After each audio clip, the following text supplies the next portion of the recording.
Olá, eu sou a professora Ângela Kinoshita, professora do Programa de Pós-Graduação em Meio Ambiente e Desenvolvimento Regional da UNOeste, e para mim é um grande prazer falar sobre os nossos trabalhos sobre nanomateriais, aplicações em meio ambiente e saúde, no primeiro simpósio de resíduos, inovação e sustentabilidade, e aproveito a oportunidade para agradecer à professora Sandra Medina pelo convite. Inicio a minha apresentação mostrando a fotografia de alguns dos estudantes que passaram pelo nosso grupo de pesquisa Ambiente e Tecnologia. Alguns permanecem, outros já se formaram, de diversas áreas de conhecimento, da química, da engenharia civil, arquitetura, enfim, biomedicina. Aqui também estão a professora Daniela Mores e a professora Alba, nossa coordenadora, que participam de alguns dos nossos trabalhos. Nessa foto, alguns dos nossos alunos de Brasília, no qual o programa PPG Madre mantém parceria, alguns dos nossos estudantes de graduação em medicina, e em destaque aqui esses três estudantes, a Jaqueline, o Fábio e o Lucas. Eles realizaram parte de seu doutorado no exterior, e por isso que a gente sempre gosta de dar o merecido destaque. Nós trabalhamos já com esse biomaterial, que é extraído dessa árvore, a seringueira ou Hevea brasiliensis, e esse líquido esbranquiçado é chamado de látex. E o látex, ele já foi estudado enquanto biomaterial e provou ser um excelente método para acelerar a cicatrização de feridas, por sua capacidade de acelerar um processo que é chamado de angiogênese. Então, essas fotografias aqui não foram das nossas pesquisas, mas sim da literatura, no qual se fez, de modo bem simplificado, uma cirurgia em um ovo contendo um embrião, e sobre essa parte da casca que foi extraída, colocou-se uma película de látex e observou-se então depois, através de ensaios microscópicos, o que aconteceu. E o que os cientistas observaram é que na região onde houve o contato com látex, a formação de vasos sanguíneos é muito maior, o que mostra então a capacidade desse material de promover o processo chamado de angiogênese.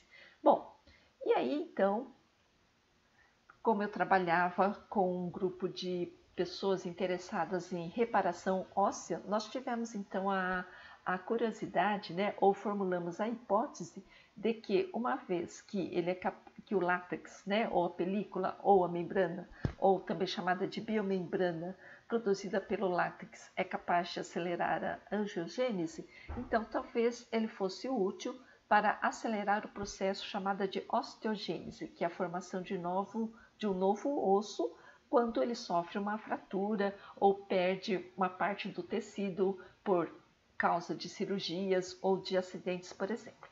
Então, a película ou a biomembrana de látex tem diversas propriedades interessantes nesse sentido, Primeiro, porque nós podemos fabricá-la na espessura que nós desejarmos, ela é flexível, resistente e pode ser moldada em diversas geometrias.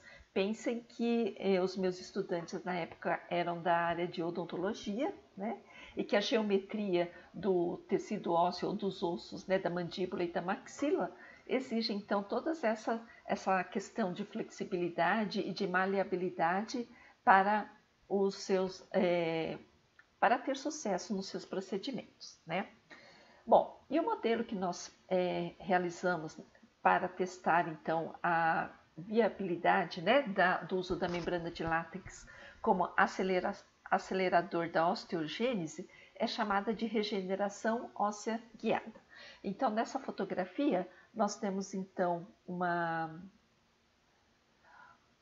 um esquema mostrando então o tecido ósseo, então são duas placas de tecido mais duro, chamada de cortical, e a parte interior, chamada de osso esponjoso, que quando ele sofre então um defeito, ou seja, ele perde uma parte dele, seja por exemplo, uma extração dentária ou um acidente, essa região aqui do osso, ela é invadida por células do epitélio, ou também chamadas de células de tecido conjuntivo, porque eles têm uma taxa de migração e de reprodução muito mais acelerada do que o osteoblasto, né? Que são as células que formam o osso. Então, nesse procedimento que é chamado de regeneração óssea guiada, é colocada então uma membrana, né, cobrindo, ou ela é chamada também de barreira oclusiva, ou seja, ela funciona como uma barreira que vai impedir então a invasão das células do epitélio nessa região, permitindo então que os osteoblastos presentes nessa parte aqui do tecido ósseo migrem para essa região, né? E as células tronco presentes na medula óssea migrem para essa região e formem então futuramente um novo osso sem a interferência dessas células do epitélio. E então, né, usando esse modelo, né, nós testamos então se a membrana de látex, né, formato que eu mostrei na fotografia anterior, quando ela é colocada, né, nessa região aqui, ela executa bem essa função e ela é capaz então de acelerar a osteogênese. Então, para fazer esse teste, nós usamos então o modelo animal, obviamente, né, após a aprovação do Comitê de Ética em Pesquisa para o Uso de Animais. E então, na calota craniana desses animais, foi feito então o defeito ósseo, né, após anestesia e todos os protocolos, né, estabelecidos, né, para não causar nenhuma dor, né, aos animais. Enfim, é feito o defeito ósseo.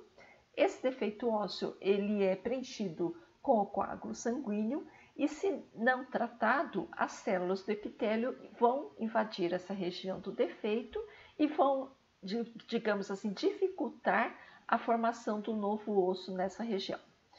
Já no grupo experimental, nós ocluímos, ou seja, nós protegemos a região do defeito com duas membranas de látex, uma colocada aqui em contato com a dura mater e outra aqui na parte mais superior, de modo que, dessa forma, permite-se, né, que os osteoblastos presentes aqui na medula óssea migrem, né, para essa região e formem, então, um novo osso, certo? Então, esse foi o modelo experimental que nós testamos e alguns dos nossos resultados foram estes, né? Então, o que nós observamos aqui? Que na radiografia, né, A, que é do grupo tratado, é diferente da radiografia B, que é do grupo não tratado, onde no grupo tratado observa-se, então, essa região radiopaca que sinaliza, então, a formação, né, nesse período aqui de 120 dias, pelo menos parcial, aqui da região do defeito. Enquanto que no grupo não tratado, B, a região do defeito continua com essa região radiotransparente, né, demonstrando então a ausência, né, da formação do osso nessa região.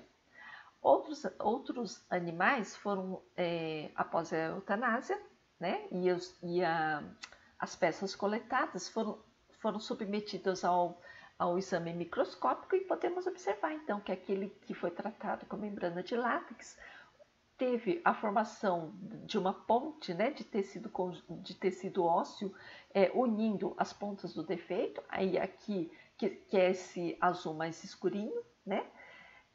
Ainda tem um pouquinho de tecido conjuntivo, que é esse azul mais clarinho, mas assim, em comparação com o grupo controle, né, no mesmo período, a cicatrização óssea está muito mais avançada. E dessa forma, podemos então provar, né, a viabilidade do uso da membrana de látex no modelo de regeneração óssea guiada e a eficácia dele, né, de acelerar então o processo de osteogênese e de regeneração óssea. Bom, esse artigo, ou melhor, esse trabalho foi o trabalho de mestrado dessa aluna aqui, a Cibele Hereno, e foi publicada, né, nessa revista Journal of Biomedical Materials Research. Quem tiver interesse, terei o maior prazer em compartilhar. Posteriormente, né, agora já falando sobre nanomateriais, nós tivemos então a ideia, né, de uma vez que a membrana de látex, né, em si, lembrando que o látex é um polímero vegetal, né, e, portanto sustentável, renovável, né, versus um polímero sintético, ele já tem esse, digamos assim, apelo ambiental, né, bem melhor, né, do que em comparação com outros mais tradicionais. Enfim, nós tivemos a ideia, então, de incorporar na matriz, né, do látex substâncias, né, que possam acelerar ainda mais a cicatrização do ósseo ou melhorar a saúde do paciente. Então, pensando na boca, né, originalmente nós, na boca digo, em defeitos, né, criados dentro da cavidade oral, nós tivemos então, nesse primeiro trabalho, a tentativa de usar a matriz do látex natural como sistema chamado de drug delivery, né, de entrega de drogas, e usamos então o modelo de uma proteína incorporada em sua matriz. E esse foi o resultado, né? Então, usando um método chamado método de Lowry, né, para quantificação de proteínas, observamos então que a matriz do látex ela é capaz, né, de liberar a proteína de modo gradativo e contínuo, né? E aqui nós temos então 3 resultados, porque podemos polimerizar a matriz na temperatura ambiente, que é esse gráfico aqui, ou em outra temperatura que nós desejarmos, por exemplo, menos 10 e menos 1 grau Celsius foram as tentativas, né? Então, esse é um resultado importante também, porque uma vez que se nós desejamos então uma liberação mais lenta, então as temperaturas mais baixas são mais atrativas, enquanto que se a gente quiser uma liberação mais numa concentração maior, né, e mais rápida, a polimerização em temperatura ambiente é mais interessante, né? Bom, e uma vez então que, digamos assim, o modelo, né, com proteína foi bem sucedido, nós tivemos então a ideia de agregar outros tipos, né, de substâncias, como por exemplo o metronidazol, que para a área da odontologia é muito importante, e tivemos bons resultados também, né, parecido com o anterior. Essa curva aqui é a liberação na temperatura ambiente, as demais para temperaturas menores, né? O metronidazol é usado para tratamento de doenças periodontais, né? Então, esse dispositivo é de grande interesse, né, na área da odontologia, porque você pode simultaneamente promover a reparação óssea e, ao mesmo tempo, liberar uma substância, né, no caso aqui o metronidazol, para tratar uma doença, né, que pode, por exemplo, ter causado essa perda, né, do tecido ósseo. E mais recentemente, nós, e também mais relacionado, né, com o tema dessa palestra, né, agregamos na matriz do látex nanopartículas de prata. As nanopartículas de prata, diria assim que é uma das mais antigas, né, conhecidas, né, antigas no sentido de conhecidas há mais tempo, por sua capacidade antimicrobiana, né? Então, se a gente pensa assim num procedimento cirúrgico, que você está lá com defeito ósseo, né, de um paciente que sofreu um trauma, por exemplo, então é extremamente interessante que a gente tenha uma substância, né, que trate, né, o defeito ósseo e, simultaneamente, combata ou iniba o crescimento de bactérias que podem atrapalhar ou retardar a cicatrização e a cura do paciente, né? Então, as nanopartículas de prata, por elas serem antimicrobianas, foram então o material, né, de escolha para esse tipo de aplicação, né? E é o que trata desse artigo que nós publicamos nessa revista Journal Nanoparticle Research. Então, aqui uma imagem de microscopia eletrônica de transmissão, TEM, né, da solução de nanopartículas que depois foi incorporada à matriz do látex. Mostramos então, ou melhor dizendo, as nanopartículas que foram liberadas pelo sistema Drug Delivery Latex AGNP. Essas bolinhas aqui são as nanopartículas, né? Algumas estão sobrepostas umas às outras, mas assim, pela barra de mensuração, né, dá para estimar mais ou menos o tamanho da nanopartícula, sendo de 10 a 20 nanômetros, né? Esse é o diagrama, né, de distribuição do tamanho das nanopartículas liberadas, né? E conforme a gente pode observar, né, de entre 10 até 20 nanômetros temos o pico, né? Então, por que isso é importante? Porque esse é o tamanho de partícula que reconhecidamente tem uma atividade microbiológica. Bom, e mais adiante, né, uma vez que nós formamos a película de látex, né, conseguimos agregar a nanopartícula de prata, visualizamos que ela é capaz de liberar, né? Então, qual é a sua performance, né, diante a regeneração óssea, né? Então, nesse segundo trabalho, nós testamos, então, essa matriz do látex agregada a nanopartículas de prata, né, em modelo animal, para saber se ela é boa, né, para a cicatrização do tecido ósseo, né? Então, o primeiro teste, né, quando a gente vai testar um novo material, se ele pode ser, digamos assim, viável ou não, nós fazemos então um experimento in vitro, ou seja, não ainda em modelo animal, mas utilizando uma cultura de células, né? Então, de um modo bastante simplificado, nós colocamos então células, né, em contato com esse novo material, que é a membrana de látex com a nanopartícula, e essas mesmas células em contato com outros materiais que já são utilizados na prática. E vimos que a viabilidade celular, ou seja, a quantidade de células que permanecem viáveis, né, vivas, é a mesma, né? Tanto na matriz de látex com nanopartícula, na matriz de látex sem a nanopartícula e a viabilidade celular em outro meio, né, sem membrana nenhuma ou em contato com materiais já reconhecidamente biocompatíveis, foi a mesma, não teve diferença estatística significante. De modo, então, que provamos, então, que a membrana de látex com nanopartículas de prata, ela não prejudica os tecidos, certo? Bom, a seguir partimos então para esse experimento, para dois experimentos feitos agora nesse modelo animal em ratos. O primeiro deles nós observamos então a reação tecidual, né, no subcutâneo do dorso de ratos, né? Então fazemos um corte na pele, né, do dorso do rato, inserimos aqui a membrana de látex com a nanopartícula, membrana de látex sem a nanopartícula e um biomaterial já reconhecido, e observamos então qual será a reação tecidual frente ao implante desses materiais. Se os resultados forem todos satisfatórios, então podemos testar no defeito ósseo, né, no qual fazemos, né, como naquele exemplo anterior, um defeito na calota craniana e recobrimos então, né, esse defeito com a membrana de látex e visualizamos então a cicatrização óssea, né, por meio microscópico e por imagens.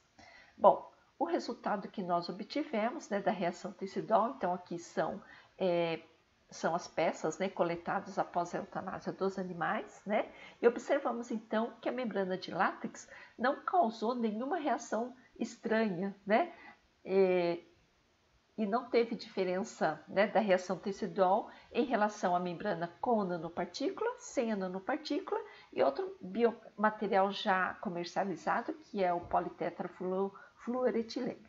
Então, partimos então, né, para o teste do defeito ósseo na calota craniana, e esse foi o resultado, né, radiográfico obtido. E observamos então que na letra D, né, na região do defeito ósseo, a região encontra-se mais radiopaca, e a letra D refere-se então à membrana, ou melhor, aos animais que foram tratados, né, com a membrana de látex contendo nanopartículas de prata. E dessa forma mostramos então, né, que a membrana de látex com nanopartículas de prata, ela auxilia no processo de cicatrização óssea. Aqui os ensaios, né, ou os exames microscópicos, né, que demonstram, que enfatizam, né, ou certificam aquele resultado radiográfico, certo? E voltando aqui, esse foi então o artigo publicado, né, que traz então esses resultados, e quem tiver o interesse, né, basta entrar em contato comigo, eu vou deixar aqui o meu contato, terei o maior prazer em compartilhar. Bom, nos dois trabalhos anteriores, né, nós testamos então a capacidade do látex em liberar a nanopartícula e do látex com a nanopartícula de auxiliar no processo de cicatrização do tecido ósseo. Nesse trabalho aqui, nós utilizamos também o látex, porém não da seringueira, né, mas sim dessa outra planta aqui, e vimos então a sua atividade antimicrobiana. né? Então, a atividade antimicrobiana pode ser testada de diversas formas e nesse trabalho nós medimos, né, essa atividade antimicrobiana pela ação antibiofilme bacteriano, né? Então, é um trabalho também dessa minha aluna, Jéssica, na época ela se encontrava na graduação. O estudo que nós fizemos, né, é semelhante àquele que eu mostrei para vocês. Fizemos, então, primeiro ensaio in vitro, posteriormente realizamos o teste da reação tecidual no dorso do subcutâneo de ratos, né, através dessas pequenas inserções, né, do subcutâneo, inserindo então o biomaterial e após determinados períodos, né, de eutanásia, verificamos então qual foi o padrão inflamatório, né, que encontrado ao redor do biomaterial. Então foi feita então essa análise estatística da quantidade de células inflamatórias mononucleares e polimorfonucleares, né, aos 3, 7 e 25 dias, né? Observamos que a diferença estatística, ela não na maioria, ou melhor, que não há diferença estatística significante na maioria dos períodos observados, só aqui, né, na quantidade de células polimorfonucleares, mas que depois elas se igualaram, né, ao longo do tempo. Esse é um dos ensaios, né, da capacidade antimicrobiana, não do biomaterial, mas sim da nanopartícula de prata.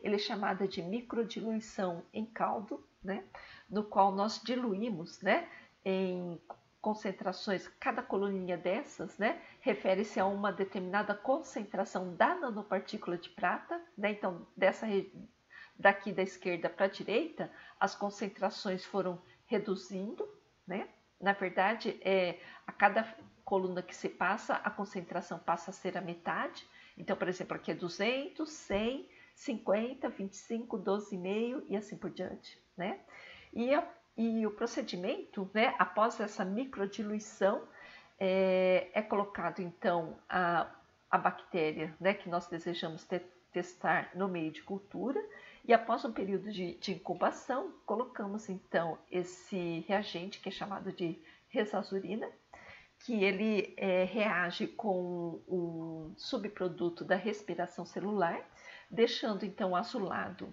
né, a solução que não tem, né, mais atividade mitocondrial, e em rosa aquela que ele encontrou algum subproduto da atividade mitocondrial. Então, a concentração inibitória mínima é o último buraquinho, né, que é chamado de pocinho, que nós observamos a cor azul, né? Nós testamos então contra essas bactérias aqui, o E. coli, o Staphylococcus aureus e o Pseudomonas, né? E observamos então a atividade positiva, né, da nanopartícula de prata para todos esses tipos de bactérias.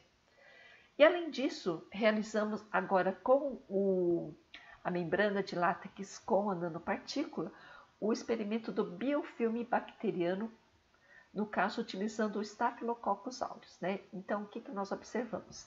Na fileirinha a membrana de látex sem nanopartículas e em contato com o Staphylococcus aureus, após algum determinado período, podemos observar então a presença, né, dessas bactérias. Aqui são essas esferas, né, o Staphylococcus aureus, certo? Todas povoando, né, essa região, são imagens de microscopia eletrônica de varredura.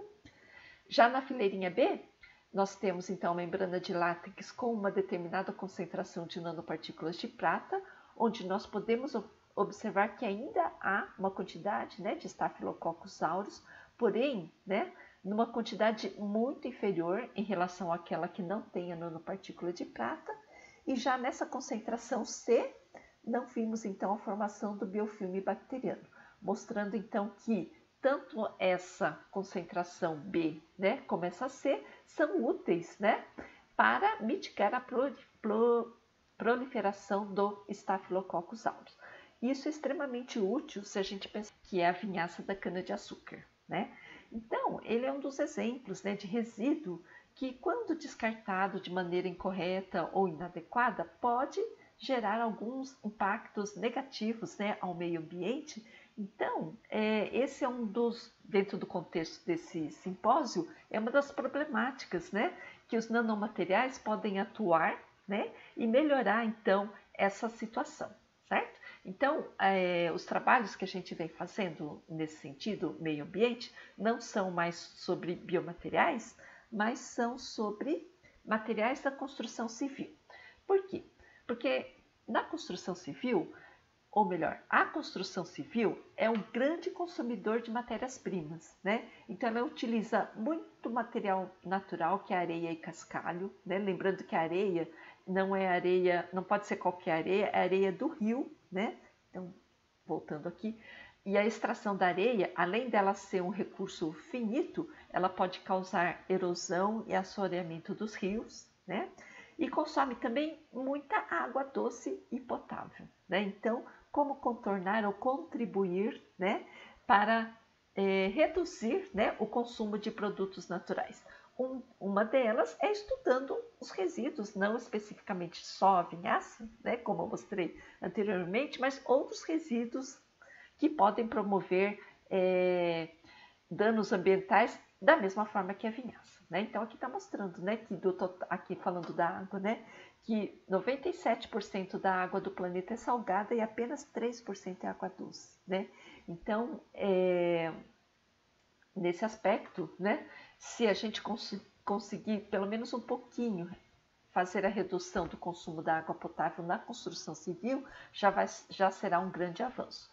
Outra problemática que não está demonstrada aqui é a produção do cimento, né? Porque todo compósito concreto, argamassa, o principal ingrediente, né, o que faz ele solidificar é o cimento, né? E o cimento, ele para a produção de cimento, é necessário muita energia para a queima, né, da matéria-prima dele, e durante esse processo de queima são gerados muitos gases poluentes do efeito estufa. Então, a redução da areia, a redução da água potável e a redução do cimento na construção civil são de extremo ganho ao meio ambiente, né? E é nesse sentido que o nosso grupo vem trabalhando, né?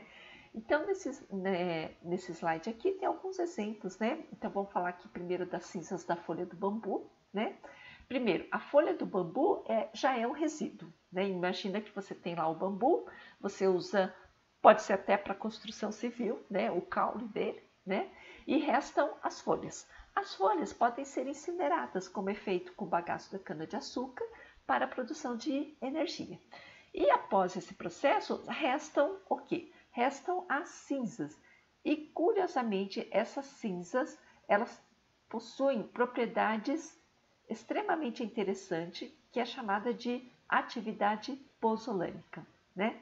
Quem é que tem atividade pozzolânica nesse nosso contexto? É o cimento, né? Então, da mesma forma que o cimento, né, ele tem atividade, a capacidade, né, de gerar uma reação química e unir os grãos de areia ao redor de si, as cinzas da folha de bambu também exibem essa atividade pozzolânica. Se ela é adicionada ao compósito cimentício, ela vai formar o compósito mais resistente, né, do ponto de vista mecânico. Ou ela pode ser um substituto parcial do cimento, né, de modo que ele vai fazer o mesmo papel do cimento nesse compósito, né? Então, o uso da cinza da folha de bambu, que eu diria que é um resíduo do resíduo, é extremamente útil, né, do ponto de vista ambiental, porque você está usando de maneira inteligente, né, com o estudo, né, o estudo aprofundo, né, do que tem dentro de um resíduo, fazendo a valorização dele e o uso muito adequado nesse contexto. Outro exemplo é a areia descartada da fundição, né? Então, no processo de fundição de metais, é usado um molde. Esse molde é feito de areia, né, junto com um aglutinante, certo? E dentro desse molde é colocado, então, os metais, né, em altíssima temperatura, e após o seu resfriamento eles se solidificam e são retirados, então, desse molde.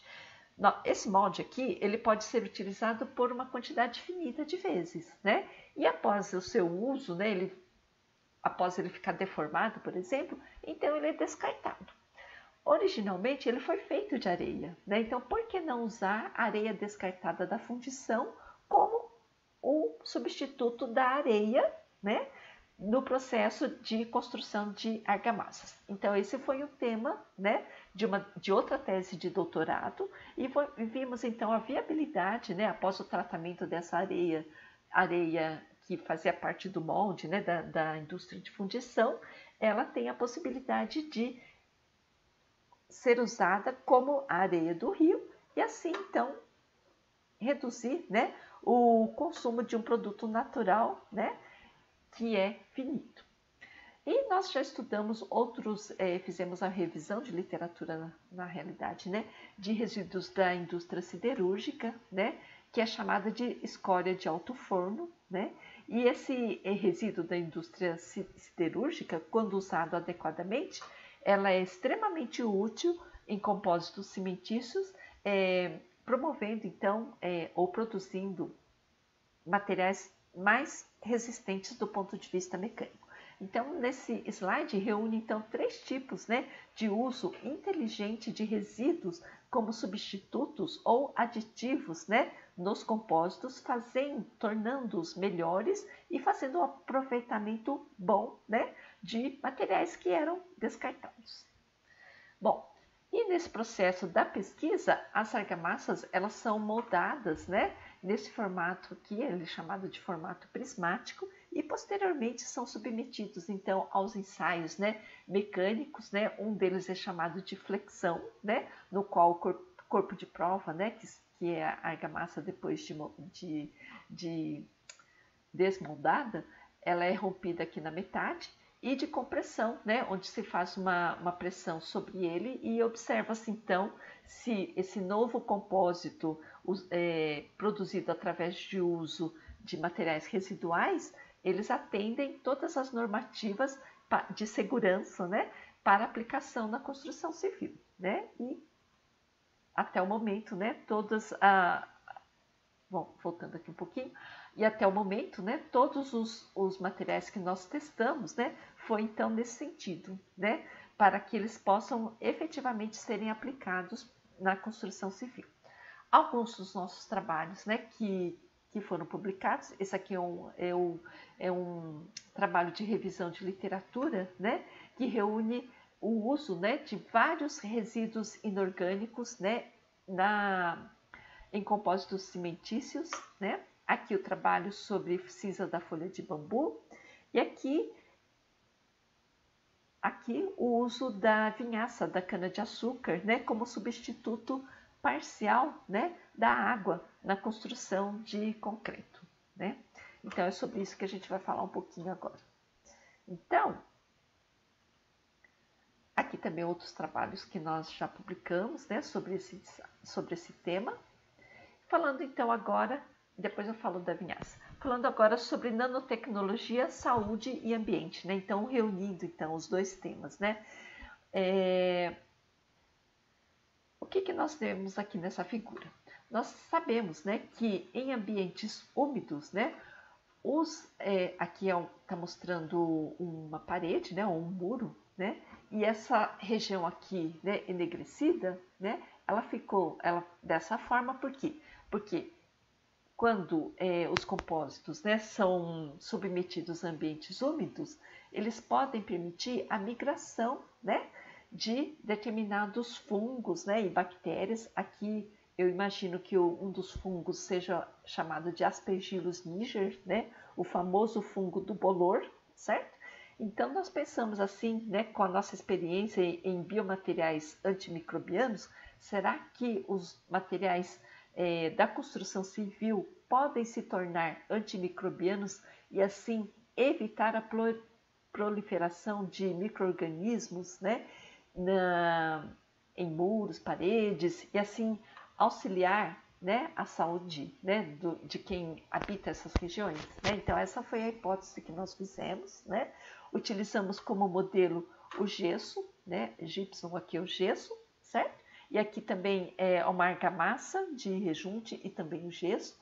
Nós incorporamos nanopartículas de prata, da mesma forma que aquele outro trabalho que eu mostrei para vocês em biomateriais, e aqui a nanopartícula de óxido de zinco, né? E o que nós encontramos? Encontramos resultados bastante satisfatórios, né? Então, aqui são corpos de prova, né, de gesso, num meio de cultura, né? E nesse meio de cultura foi semeado então o Aspergillus niger, né, um dos fungos que faz parte do bolor. E observamos então que nos corpos de prova, né, que nós testamos, por exemplo, na matriz do gesso que não é tratado, ele fica da forma que nós conhecemos, né, todo embolorado, né, ou o fungo ele consegue, né, se proliferar nesse ambiente aqui. E já com uma determinada quantidade, né, de nanopartículas de prata, né, o que faz ele tornar-se, né, de branco a essa coloração, né, um pouquinho bege, né, ele evita então a proliferação desse mofo, né, desse fungo.